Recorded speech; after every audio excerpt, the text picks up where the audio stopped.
Avant de plonger dans cette histoire incroyable, pensez à vous abonner à la chaîne et à activer la cloche. Ici, chaque récit a quelque chose à dire, et vous ne voudrez pas en manquer un seul. La nuit s'était installée sur Boston avec une élégance froide, presque trompeuse. Les immeubles de briques rouges bordant Oak Ridge Avenue respiraient le confort discret de ceux qui n'avaient jamais appris à avoir peur en rentrant chez eux. Les fenêtres éclairées racontaient des vies tranquilles, protégées par le silence et l'argent. À l'intérieur d'une Tesla Model S noire, l'habitacle baignait dans une lumière douce. Evelyn Carter conduisait d'une main assurée, l'autre posée brièvement sur le volant gainé de cuir. Son visage, marqué par les années mais empreint d'une dignité naturelle, reflétait la fatigue d'une journée interminable à la cour d'appel fédérale. Quelques heures plus tôt, elle avait rendu une décision lourde de conséquences, l'annulation d'une condamnation injuste, obtenue au terme d'une enquête entachée de preuves falsifiées. En quittant la salle d'audience, elle avait senti ce regard familier, mélange d'admiration contrainte et de ressentiment silencieux, que certains réservaient à une femme noire en position d'autorité. Evelyn avait appris à vivre avec cela. Fille d'un chauffeur de bus de Roxbury et d'une infirmière de nuit, elle avait grandi avec l'idée que l'excellence n'était pas un choix, mais une nécessité. 2 diplômes, Harvard Law School, puis des années à prouver qu'elle méritait chaque titre qu'on lui accordait à contre-cœur. Être irréprochable n'était pas une ambition. C'était une armure. La voiture glissait lentement lorsque son regard se posa dans le rétroviseur. Une lueur bleue. Puis une seconde. Les gyrophares. Evelyn ralentit immédiatement, se rangea sur le bas-côté avec une précision presque mécanique. Aucun geste brusque. Elle connaissait les règles. Elle les avait écrites, interprétées, appliquées. Dans une autre rue, dans une autre vie, cet arrêt aurait été banal. Mais ici, dans ce quartier où sa présence semblait déjà une anomalie silencieuse, quelque chose sonnait faux. L'agent Mark Reynolds descendit de sa voiture de patrouille. Sa silhouette se découpa dans la lumière crue des lampadaires. Grand, épaules raides, mâchoire serrée. Son regard balaya la Tesla, puis s'arrêta sur Evelyn avec une expression qui n'était ni surprise ni curiosité. C'était autre chose. Une conclusion prématurée. Evelyn baissa lentement la vitre. « Bonsoir, officier », dit-elle d'une voix calme, maîtrisée. Reynolds ne répondit pas immédiatement. Ses yeux s'attardèrent sur l'intérieur luxueux du véhicule, puis revinrent sur elle, comme s'il cherchait une incohérence, une faille, une justification invisible. « Coupez le moteur. » Elle obéit.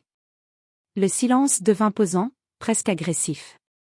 À cet instant précis, Evelyn sentit ce frisson qu'aucun diplôme, aucun titre, aucune robe de magistrate ne pouvait empêcher. Elle n'était plus une juge. Elle n'était plus une citoyenne respectée. Elle était simplement une femme noire, seule, arrêtée de nuit, dans un quartier qui ne lui pardonnait pas d'y appartenir. Lorsque Reynolds porta la main à sa radio, Evelyn comprit que cette nuit ne serait pas courte. Elle ne savait pas encore qu'en quelques minutes, son nom serait ignoré, son identité niée, et sa dignité mise à l'épreuve. Elle ne savait pas encore que cette arrestation allait exposer bien plus qu'un abus de pouvoir. Mais une chose était certaine. La justice, cette nuit-là, allait devoir se regarder en face. La pluie s'intensifiait, frappant le toit de la voiture comme un compte à rebours silencieux. Evelyn Carter gardait les mains bien visibles sur le volant, exactement à 10h et 2h, comme on le lui avait appris bien avant qu'elle ne devienne juge. Chaque geste était lent, calculé, presque cérémonial. L'agent Mark Reynolds s'arrêta à quelques centimètres de la portière. Il ne se pencha pas immédiatement vers la vitre. Il observa d'abord le véhicule, les jantes, l'intérieur. Puis enfin, elle. Les papiers du véhicule, dit-il d'un ton qui n'invitait pas à la discussion. Bien sûr. Ils sont dans la boîte à gants. Puis-je les prendre, demanda Evelyn, posément. Reynolds hocha la tête, sans quitter ses mains des yeux. Lorsqu'elle ouvrit la boîte à gants, ses doigts frôlèrent l'enveloppe contenant l'acte de propriété, l'assurance, et sa carte professionnelle. Elle hésita une fraction de seconde. Dire qui elle était maintenant? Ou laisser les faits parler? Elle lui tendit les documents. Reynolds les parcourut rapidement. Trop rapidement. Son regard se fixa sur son visage, puis sur la photo du permis. Cette voiture est enregistrée au nom d'Evelyn Carter, dit-il lentement. C'est moi. Un silence. Puis un sourire froid. Vous vous attendez vraiment à ce que je croie ça? Le cœur d'Evelyn se serra, mais sa voix resta stable. Officier, tout est en règle. Si vous souhaitez vérifier, sortez du véhicule. Maintenant. Le ton avait changé. Plus dur. Plus tranchant. Evelyn inspira profondément. Elle ouvrit la portière sous la pluie battante.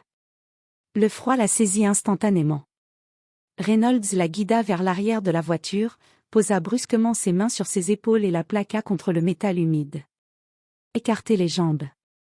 Elle obéit. Des passants ralentissaient leurs pas. Des rideaux bougeaient derrière les fenêtres éclairées. Elle sentait les regards, invisibles mais lourds. Vous êtes en état d'arrestation pour suspicion de vol de véhicule, déclara Reynolds en sortant les menottes. C'est une erreur grave, officier, dit-elle calmement. Je vous demande de vérifier mon identité. Vous aurez tout le loisir d'expliquer ça au commissariat. Les menottes claquèrent autour de ses poignets. Ce son résonna dans sa poitrine comme une détonation. À cet instant, Evelyn ne pensa ni à son poste, ni à sa réputation. Elle pensa à son père, arrêté une fois sans raison en 1982. Elle pensa à toutes ces femmes noires qui avaient appris à rester calmes pour survivre. La portière arrière de la voiture de patrouille s'ouvrit. Montez. Alors qu'elle s'asseyait, trempée, le regard droit, Reynolds parlait déjà dans sa radio. Centrale, j'ai une suspecte. Véhicule de luxe, correspond pas au profil du propriétaire. Ces mots correspondent pas au profil. Evelyn ferma brièvement les yeux. Cette nuit ne faisait que commencer. Le commissariat du 12 district était un bâtiment ancien, aux murs jaunis par le temps et l'indifférence. Lorsque la voiture de patrouille s'arrêta devant l'entrée, la pluie avait cessé, laissant derrière elle une odeur métallique, presque suffocante. Evelyn Carter descendit lentement du véhicule. Ses poignets menottés tiraient légèrement sur ses épaules. Chaque pas résonnait dans le couloir carrelé, amplifié par le regard des agents présents. Certains levèrent à peine les yeux. D'autres la détaillèrent sans gêne, avec cette curiosité froide réservée à ceux que l'on croit déjà coupables. Non, demanda l'agent de l'accueil sans la regarder. Evelyn Carter. Il tapa sur son clavier. Profession? Elle hésita une fraction de seconde. Juge. Un ricanement étouffé se fit entendre derrière le comptoir. Bien sûr. Aucun badge ne fut vérifié.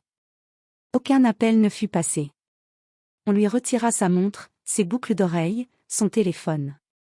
Chaque objet posé dans un bac en plastique sonnait comme une perte symbolique, morceau après morceau. Dans la salle de fouille, une agente soupira d'agacement. Bras levés. Evelyn fixa le mur, refusant de laisser l'humiliation franchir son visage. Elle avait passé sa vie à contrôler ses émotions. Elle ne commencerait pas ici. La cellule était étroite. Une ampoule blafarde pendait au plafond. Un banc métallique glacé longeait le mur.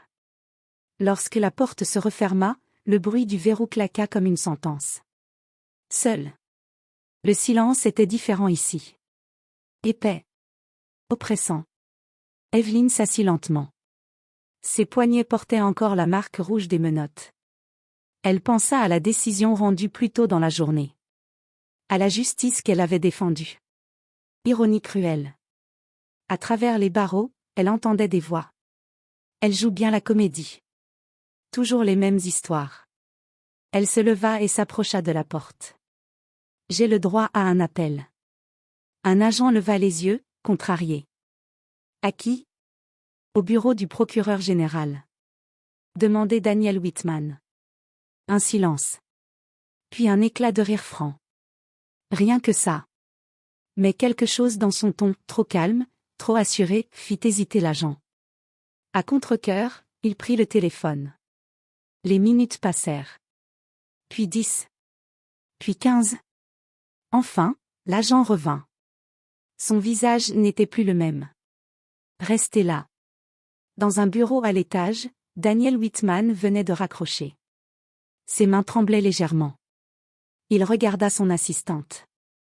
Ils ont arrêté Evelyn Carter. La juge Carter? Oui. Et ils ne l'ont toujours pas relâchée. Whitman attrapa sa veste. Prévenez les affaires internes. Maintenant. Pendant ce temps, Evelyn attendait. Calme. Droite. Mais à l'intérieur, quelque chose se fissurait. Elle ne se demandait plus si elle sortirait. Elle se demandait combien d'autres n'avaient jamais eu ce coup de téléphone. Au loin, des pas précipités résonnèrent dans le couloir. Et pour la première fois depuis son arrestation, le silence commença à changer de camp. Il était presque minuit lorsque les portes vitrées du commissariat s'ouvrirent brusquement. Le bruit sec des gonds brisa la routine nocturne. Plusieurs agents levèrent la tête en même temps. Daniel Whitman entra sans saluer. Son manteau encore humide de pluie, son regard dur, précis, celui d'un homme qui ne venait pas négocier. Derrière lui, 2 avocats de l'État et Linda Morale, responsable des affaires internes, marchaient d'un pas synchronisé. Où est Evelyn Carter? La question tomba comme un verdict. À l'accueil, l'agent hésita. Là, la suspecte est en cellule. Whitman s'approcha lentement du comptoir. Répétez ce mot. Là, détenue, monsieur. C'est une juge fédérale, confirmée par le Sénat, et vous l'avez menottée, fouillée et enfermée sans vérification d'identité. Le silence devint total. L'agent Mark Reynolds, resté près du mur, sentit la sueur perler sous son col. Il tenta d'intervenir. Monsieur le procureur, elle conduisait un véhicule correspondant à un signalement. Whitman se tourna vers lui, lentement. Montrez-moi le rapport de vol. Reynolds fouilla nerveusement dans son dossier. Rien. Les images de la caméra piéton. Maintenant, ordonna Morale. Dans la salle de visionnage, l'écran montra tout. Le regard soupçonneux, le ton condescendant, l'absence de vérification, les menottes posées trop vite. Personne ne parla. Coupé, dit Whitman. Il inspira profondément. Vous n'avez pas arrêté une voleuse. Vous avez arrêté l'état de droit. La cellule s'ouvrit enfin. Evelyn se leva lentement. Ses yeux rencontrèrent ceux de Whitman. Aucun reproche. Aucune colère visible. Juste une dignité intacte. Je suis désolé, dit-il simplement. Ce n'est pas pour moi que vous devez l'être, répondit-elle. Reynolds fut désarmé sur place. Suspendu. Son badge posé sur le comptoir sembla soudain très lourd. Avant de partir, Evelyn se retourna. Je ne porterai pas plainte ce soir, dit-elle calmement. Mais demain, la justice parlera. Whitman hocha la tête. Il savait. Cette nuit ne s'achevait pas. Elle venait de commencer autrement. La salle d'audience de la Cour suprême du Massachusetts était pleine à craquer. Journalistes, avocats, militants, simples citoyens, tous attendaient en silence. Ce procès n'était pas seulement celui d'un policier. C'était celui d'un système mis à nu. Au centre, derrière le pupitre de l'accusation, se tenait Daniel Whitman. Son visage était fermé, mais déterminé. Face à lui, les représentants du département de police de Boston évitaient les regards. Sur le banc, Evelyn Carter entra, robe noire impeccablement ajustée. Elle ne cherchait pas à imposer sa présence. Elle l'était déjà. L'agent Mark Reynolds était assis à la table de la défense. Son uniforme avait disparu. À sa place, un costume trop grand, et un homme qui semblait plus petit qu'avant. Whitman prit la parole. Ce dossier ne parle pas d'une erreur. Il parle d'une habitude. Celle de décider qui est crédible, qui est légitime, qui mérite le doute. Les images de la caméra piéton furent projetées. Chaque mot, chaque intonation, chaque regard évitant les preuves défila devant le public. Un murmure parcourut la salle. Lorsque vint le moment du témoignage d'Evelyn, elle se leva lentement. « Je n'ai pas eu peur pour ma carrière, dit-elle. J'ai eu peur pour la normalité de cette scène. Pour le fait qu'elle aurait pu être invisible. » Ces mots frappèrent plus fort qu'un cri. Après 3 jours d'audience, le verdict tomba. Coupable. Licenciement immédiat de Reynolds. Poursuite pénale pour abus de pouvoir. Réformes obligatoires du département, supervision fédérale. Evelyne prononça la décision finale, la voix ferme mais chargée d'un poids ancien. La justice ne peut être un privilège conditionnel. Elle doit être constante, ou elle cesse d'exister. À la sortie, les caméras crépitèrent. Mais Evelyne ne s'arrêta pas. Ce soir-là, elle rentra chez elle. Sans escorte. Sans sirène.